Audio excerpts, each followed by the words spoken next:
Pense no último par de óculos que você comprou.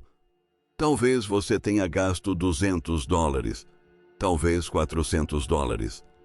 Talvez você tenha saído da loja com a sensação de ter feito um bom negócio porque seu plano de saúde cobriu $150. Agora pense nisso. O custo de fabricação desses óculos gira em torno de $5 a $8. Cada peça, as lentes, a armação, as dobradiças, até mesmo o pequeno logotipo na lateral, o preço é mais ou menos o de um sanduíche. E o motivo de você ter pago 30 ou 50 vezes mais não é por causa de materiais melhores ou um design mais inteligente. Isso acontece porque uma única corporação passou os últimos 60 anos comprando silenciosamente cada pedaço da indústria de óculos até não restar concorrência. Essa empresa se chama EssilorLuxottica. Ela fabrica os óculos. Ela é dona das lojas que os vendem. Ela administra o plano de saúde que os cobre. Ela é dona até mesmo das marcas que você pensa que competem entre si.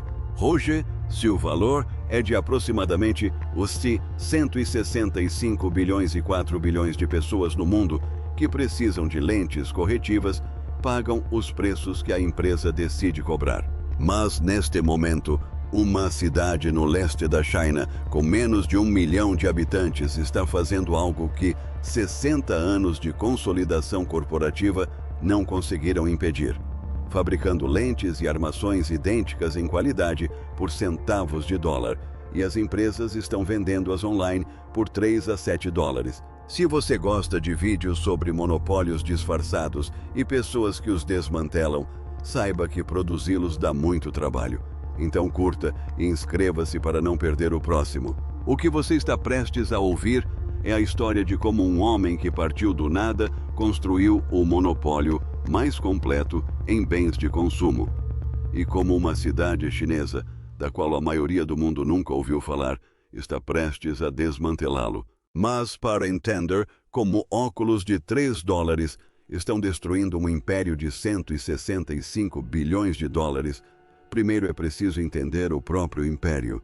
As mesmas lentes, logotipo diferente. Eis o detalhe que une toda a história. E é o que a maioria das pessoas acha mais difícil de aceitar. Quando você entra numa loja da Sunglass Hut e compra um par de Ray-Ban Wayfarer por $249.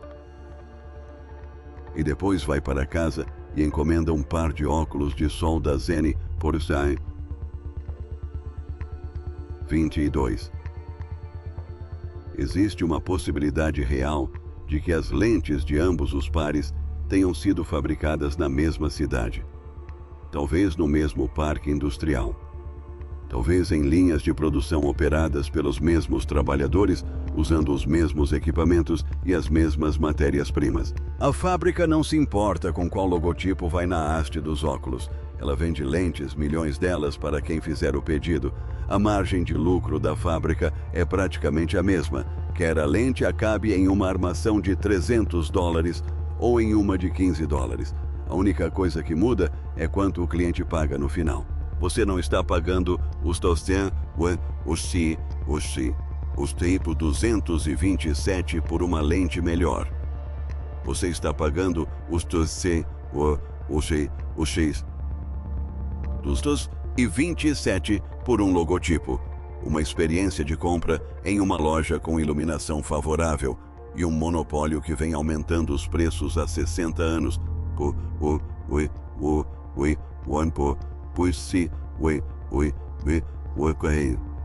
Porque ninguém os impediu. Os copos de $3 da China não estão destruindo o monopólio pela força.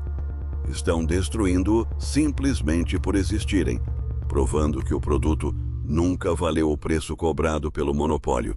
Mas para entender por que esses copos de $3 são tão perigosos para esse império, você precisa conhecer o homem que o construiu. O órfão de Milão. A maioria dos impérios corporativos começa com dinheiro, conexões familiares ou um diploma de uma universidade de elite. Este começou com uma criança que não tinha nada disso. Em 1935, Em Milão, Itália, um menino chamado Leonardo Del Vecchio perdeu o pai antes mesmo de se lembrar dele.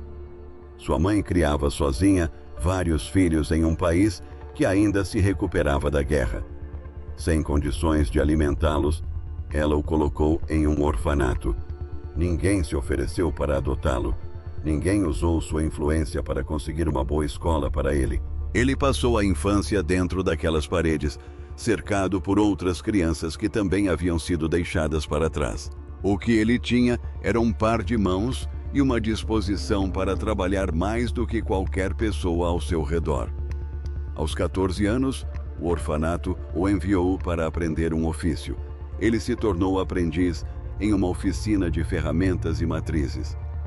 O tipo de lugar onde os trabalhadores dobram metal em formatos precisos para uso industrial. Era um trabalho árduo, barulhento e repetitivo. A maioria dos aprendizes o detestava. Del Vecchio adorava. Ele descobriu que tinha um dom para a precisão. Conseguia moldar minúsculos componentes de metal com tanta exatidão que se encaixavam perfeitamente, sem folgas, sem ruídos, sem imperfeições. Ele entendia algo sobre manufatura que a maioria dos formados em administração de empresas jamais compreende. Se você consegue fabricar uma peça pequena melhor e mais barata do que qualquer outra pessoa, você controla uma parte da cadeia de suprimentos. E se você controla peças suficientes, controla o produto inteiro. Em 1961, aos 26 anos, ele abriu sua própria oficina em Magordo, uma pequena cidade encravada nas Dolomitas italianas. As montanhas significavam isolamento, e isolamento significava aluguel barato e trabalhadores leais. Ele ainda não estava tentando fabricar copos. Ele fabricava os componentes que outras empresas precisavam: dobradiças, hastes, plaquetas nasais.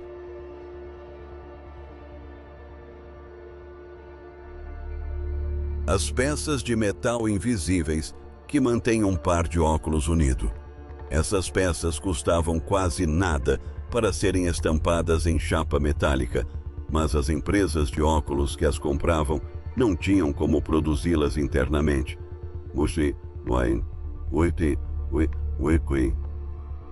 Então pagavam uma margem de lucro considerável. Del Vecchio percebeu a diferença entre o custo de fabricação de uma peça e o preço que alguém pagaria por ela. A essa lacuna se tornou a base de tudo o que ele construiu em seguida. Ao longo da década seguinte, ele subiu um degrau de cada vez. Passou de fabricar peças a fabricar quadros completos. De fabricar armações para outras empresas a vendê-las sob sua própria marca. De vender sua própria marca a comprar outras marcas integralmente. Ele batizou a empresa de Luxottica e a impulsionou com a intensidade focada de alguém que passou a infância sem nenhum controle sobre a própria vida e estava determinado a nunca mais se sentir assim. Mas a empresa só ganhou vida de verdade quando ele percebeu algo que ninguém mais no ramo de óculos havia descoberto. Fabricar o produto foi apenas o começo. A verdadeira fortuna estava em possuir tudo o que o cercava, engolindo a concorrência por completo. A expansão que se seguiu foi tão gradual e silenciosa que nem mesmo pessoas do ramo de óculos perceberam o que estava acontecendo até que tudo estivesse concluído. Del Vecchio nunca concedeu entrevistas coletivas. Ele nunca se gabou de suas ambições. Ele simplesmente comprava coisas uma após a outra ao longo de décadas. Em 1990, ele abriu o capital da Luxottica na Bolsa de Valores de Nova York. Os Estados Unidos eram o maior mercado de óculos do mundo, e os mercados de capitais americanos representavam a maior reserva de dinheiro do planeta. Ele disse a um repórter que, se você vai navegar, deve escolher o maior oceano. O dinheiro obtido com essa abertura de capital tornou-se seu fundo de aquisições. A Vogue Eyewear veio primeiro. Depois, Em 1995, ele lançou uma aquisição hostil da US Shoe Corporation. Essa era uma empresa 5 vezes maior que a Luxottica. Del Vecchio não queria o negócio de calçados. O que ele queria estava escondido dentro daquela empresa, uma rede de lojas de ótica chamada LensCrafters. Ao absorver uma corporação 5 vezes maior que a sua, ele instantaneamente ganhou centenas de pontos de venda por toda a América. A fabricante italiana de armações passou a controlar as prateleiras onde os americanos compravam seus óculos. Em 1999, ele comprou a Ray-Ban por 640 milhões. Analistas financeiros disseram que ele pagou caro demais. Eles estavam pensando na marca como ela existia naquele momento. Del Vecchio estava pensando na marca como ele estava prestes a transformá-la. Naquela época, os óculos Ray-Ban Wayfarer eram vendidos por cerca de $30. Era possível encontrá-los em postos de gasolina e farmácias, ao lado do protetor solar e das barras de chocolate. Eram populares, mas ninguém os considerava um item de luxo. Del Vecchio os retirou imediatamente das prateleiras e aumentou o preço. Ele os colocou exclusivamente em suas próprias redes de varejo, Sunglass Hut e LensCrafters. Relançou o marketing para posicioná-los como óculos premium. Em poucos anos, os mesmos Wayfarers, que custavam os 30, passaram a ser vendidos por mais de $150. Hoje, são vendidos por mais de $200. O produto em si não mudou. Mesma lente, mesma armação, mesma dobradiça. A única coisa que mudou foi o dono e o número que ele escreveu na etiqueta de preço. Mas a aquisição que revelou a verdadeira mecânica desse império foi a da Oakley. No início dos anos 2000, a Oakley era uma marca dominante. Atletas profissionais a usavam. Tinha a reputação de resistência, inovação e design de vanguarda. A Oakley era independente. Não fazia parte da Luxottica. Ele estava vendendo enormemente bem nas lojas da Sunglass Hut, que eram controladas pela Luxottica. Então, a Oakley e a Luxottica entraram em desacordo sobre preços. O que aconteceu em seguida não exigiu negociação. A Luxottica simplesmente retirou todos os produtos da Oakley das prateleiras da Sunglass Hut. Da noite para o dia, a Oakley perdeu o acesso à maior varejista especializada em óculos de sol do mundo. O preço de suas ações despencou, caindo aproximadamente pela metade. Uma empresa que vinha prosperando de repente parecia estar afundando. Não porque seus produtos pioraram, não porque os clientes deixaram de desejá-los, porque uma única entidade controlava o espaço nas prateleiras e decidiu liquidá-lo. Então, em 2007, com as ações ainda em baixa devido à perda de seu principal canal de varejo, a Luxottica comprou a Oakley por os $2 bilhões. A empresa proprietária das lojas havia sufocado a marca, destruído seu valor de mercado e depois a comprado com desconto. Jim Jannard, que construiu a Oakley em uma garagem em 1975, vendendo manoplas de motocicleta, viu o trabalho de sua vida ser absorvido pela máquina a qual ele resistiu por anos. Assim que a Oakley entrou para o império, os produtos voltaram imediatamente para as prateleiras da Sunglass Hut. Os preços subiram. O acordo com a Oakley não foi apenas uma aquisição, era uma mensagem para todas as marcas de óculos do planeta. Desafiem nossos preços e nós as expulsaremos de nossas lojas. Veremos seus estoques se desfazerem e as compraremos por uma fração do que valem. Depois da Oakley, nenhuma marca desafiou a Luxottica em relação aos preços novamente, a armadilha que você nunca viu.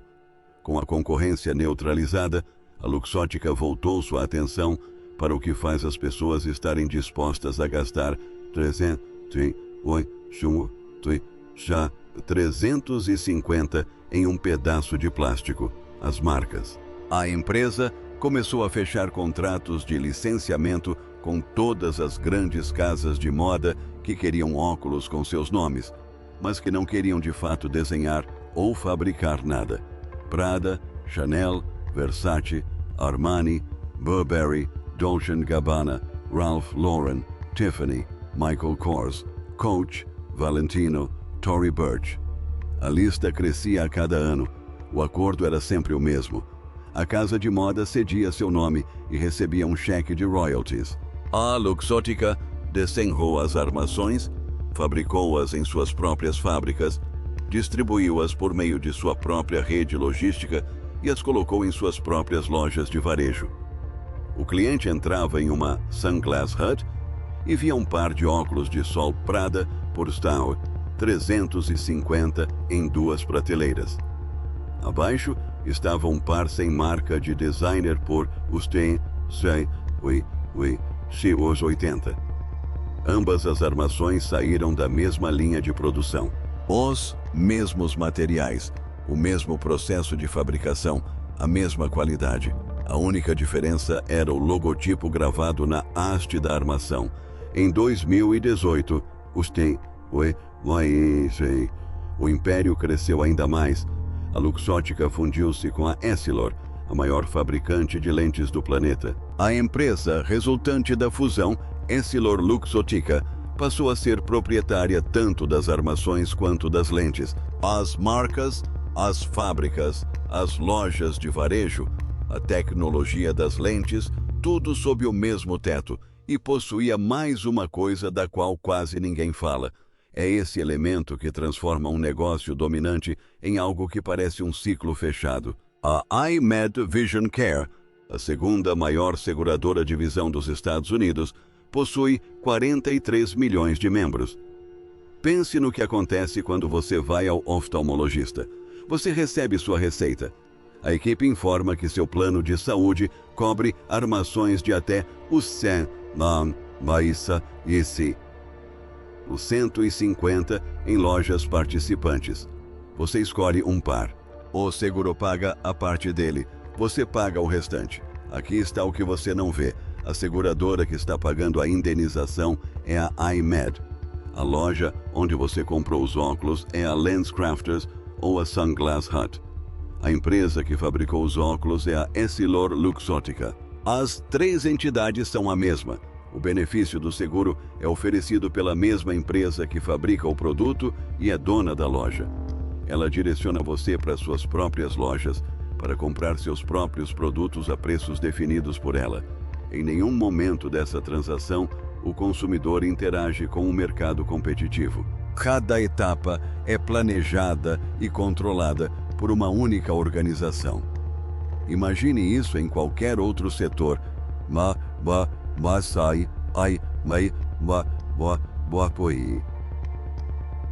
E seria notícia de primeira página.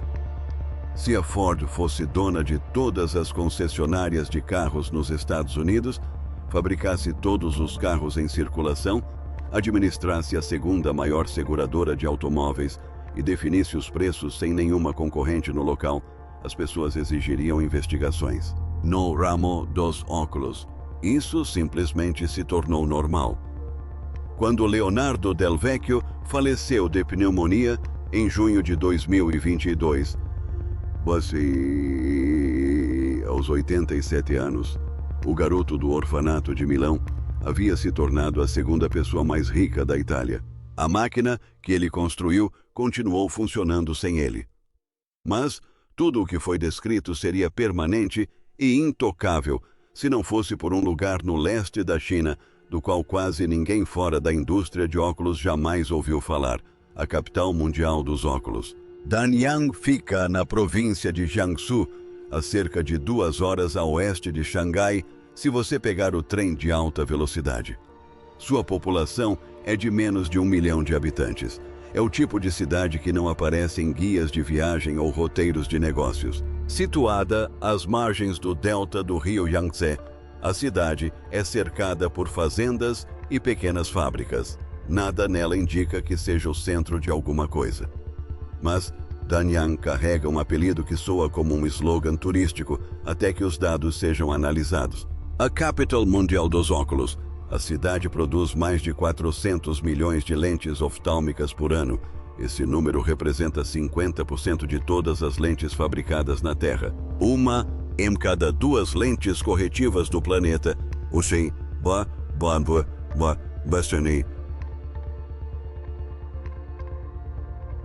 Independentemente da marca ou país de venda, tem origem nesta única cidade com menos de 1 milhão de habitantes.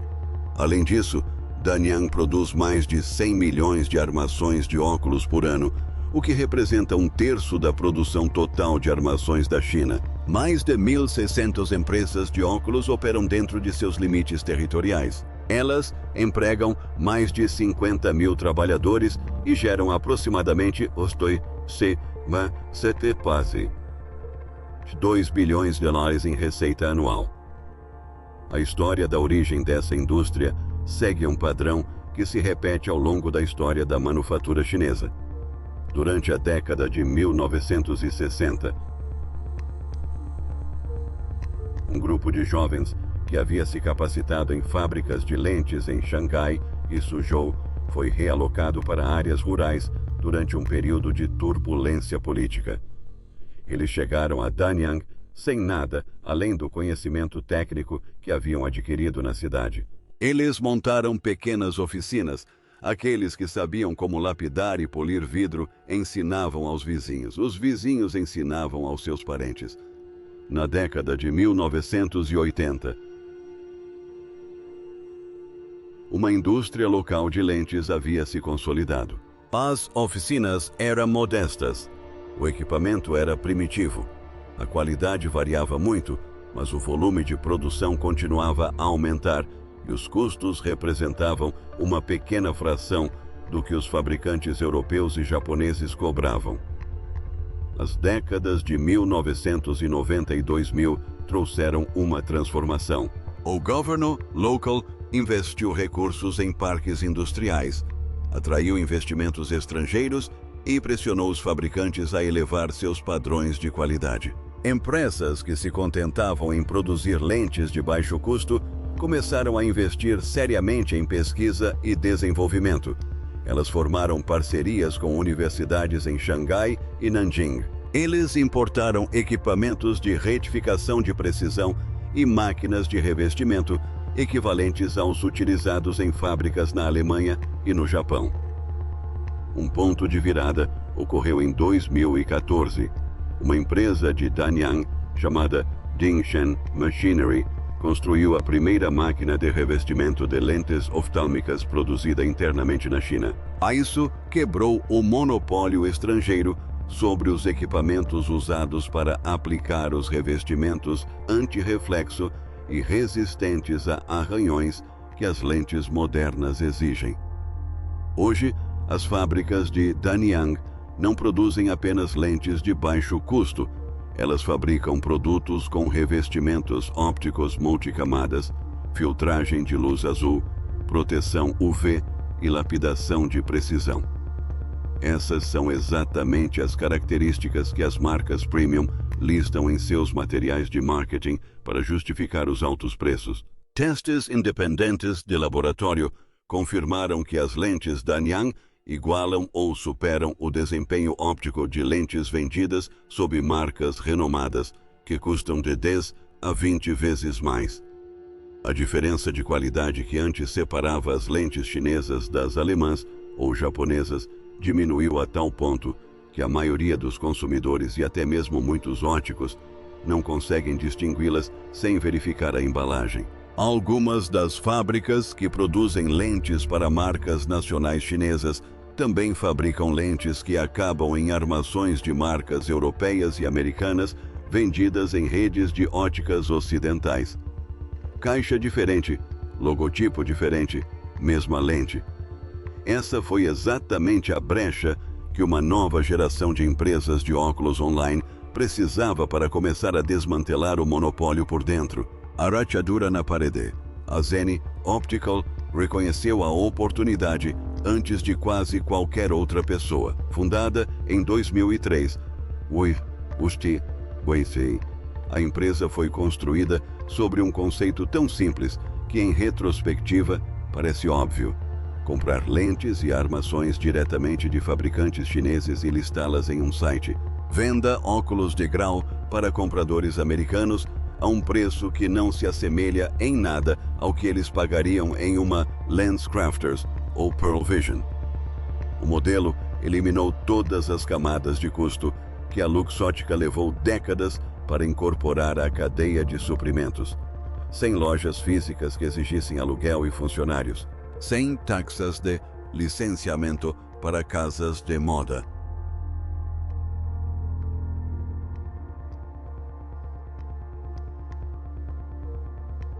Sem margem de lucro da Luxottica entre a fábrica e a caixa de correio do cliente.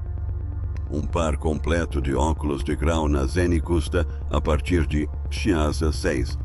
Isso inclui lentes de grau, tratamento anti-reflexo e armação. As armações mais caras em todo o site raramente ultrapassam os $50. A Zenni já vendeu mais de 50 milhões de pares de óculos. Esse número descreve um concorrente importante que existe porque a indústria chinesa consegue produzir óculos com a mesma qualidade a uma fração do custo e enviá-los diretamente para o consumidor. A Warby Parker abordou o mesmo problema de um ângulo diferente. Um dos cofundadores perdeu os óculos durante uma viagem. Ele foi comprar um novo. O oftalmologista cobrou os $700. Ele ficou parado olhando o preço e pensou no smartphone que tinha no bolso. Aquele telefone continha um microprocessador, uma câmera, GPS, uma tela sensível ao toque de alta resolução e um rádio celular.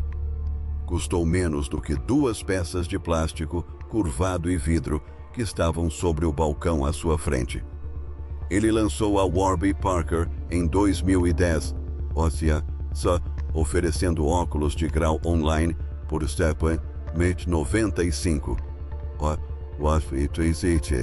A empresa expandiu para mais de 200 locais físicos e abriu seu capital em 2021 com uma avaliação superior a 6 bilhões. A Warby Parker não quebrou o domínio da Luxottica na indústria, mas provou que os consumidores abandonariam o modelo tradicional no instante em que alguém lhes oferecesse uma alternativa crível a um preço que não parecesse extorsão. Os números estão mudando. As vendas online de óculos têm crescido a taxas de 2 dígitos em todo o mundo há 5 anos consecutivos. Nos Estados Unidos, a participação das compras de óculos de grau online subiu de menos de 3% em 2015 para mais de 15% em 2025. Esse número é ainda maior entre os compradores mais jovens, que se sentem mais à vontade para comprar online e não acreditam que óculos de qualidade precisam ser caros. Cada ponto percentual que migra para as compras online elimina completamente a necessidade de passar pela rede de lojas físicas da EssilorLuxottica. Cada par vendido por $20 em vez de $250 representa uma fissura em uma parede que parecia sólida por 60 anos. A EssilorLuxottica não está em colapso. Ela registrou receitas superiores a 28 bilhões de euros em 2024 e continua sendo a força dominante no setor de óculos por uma enorme margem. Mas a trajetória coincide com o que aconteceu em todos os setores onde o monopólio consolidado se depara simultaneamente com a internet e a produção chinesa. As empresas estabelecidas sempre acreditam que a disrupção ficará restrita às margens. Nunca fica. 4 bilhões de pessoas neste planeta precisam de lentes corretivas. Durante décadas, uma parcela substancial delas pagou preços determinados por uma única corporação que fabrica, distribui, vende e assegura óculos de ponta a ponta. E agora, uma cidade com menos de 1 milhão de habitantes no leste da China está produzindo o mesmo produto, com a mesma qualidade, por uma fração do custo e entregando-o diretamente aos consumidores que estão começando a fazer a pergunta que a Essilor Luxottica nunca quis que ninguém fizesse. Por que isso custa tão caro? A resposta é impossível de ignorar depois de ouvi-la. Custa tanto porque uma empresa decidiu que deveria custar e ninguém a impediu até agora. Se este vídeo mudou a sua perspectiva sobre algo que está no seu rosto neste momento, curta e inscreva-se para mais conteúdo. Ative as notificações para não perder nenhum vídeo. Há vídeos relacionados na tela agora, caso queira continuar assistindo. Então, aqui vai uma pergunta. Um par de óculos custa o 5 para ser produzido e é vendido por 250. Uma única empresa detém as marcas, as lojas e o seu seguro. Você sabia? E agora que sabe, isso mudou o que você compra? Conte para mim nos comentários.